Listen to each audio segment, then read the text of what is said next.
Hello. என்னம்மா? நீங்க மதுரை போய் 3 நாள் ஆயிடுச்சு. புள்ள குட்டிங்களா இருக்குன்னு உங்க நினைப்பே இருக்காதுங்களா? ஒரு ஃபோன் கூட பண்ண மாட்டீங்க. எப்பதான் வருவீங்க நீங்க? நான் எங்கம்மா மதுரைக்கு போனேன்? என்னங்க சொல்றீங்க? இப்பதாம்மா வண்டலூர் வந்திருக்கேன். வண்டலூரா? ஆமாமா. வண்டலூர்ல போய் என்னங்க பண்றீங்க?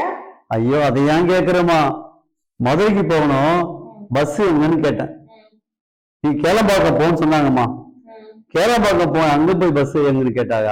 அங்க இங்கெல்லாம் எங்கேயா பஸ் ஸ்டாண்டு? நீ கோயிலம்பாக்கம் போயா? நானும் ஆமாமா. அதை ஏன் கேக்குற? அங்க இருந்து கோயிலம்பாக்கம் வந்தேன்னா, அங்க இருந்து கோயிலம்பாக்கம் வந்தாக்கா இங்க எல்லாம் பஸ் ஸ்டாண்ட் இல்ல சார், நீங்க வந்து கிளாம்பாக்கம் போகணும்னு சொல்லிட்டாங்க. இப்பதாம வண்டலூரே வந்திருக்கேன். இங்க இருந்து கிளாம்பாக்கம் பஸ் ஸ்டாண்டு 4-5 கிலோமீட்டர் சொல்றாங்க. எப்படியாச்சும் பஸ் ஸ்டாண்டு போய் பஸ் ஏறி மதுரைக்கு போயிட்டு வந்துடுறோமா.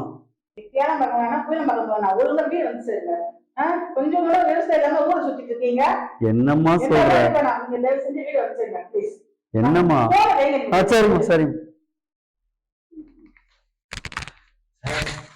சார் என்னப்பா? திருச்சி போன பஸ் ஸ்டாண்ட் எங்க சார் இருக்கு? நீ திருச்சிக்கு போனா மதுரைக்கு போவானா? போய் போல வீட்டுக்கு போய். அண்ணா செங்கோட்டை பஸ் நினைக்கும்.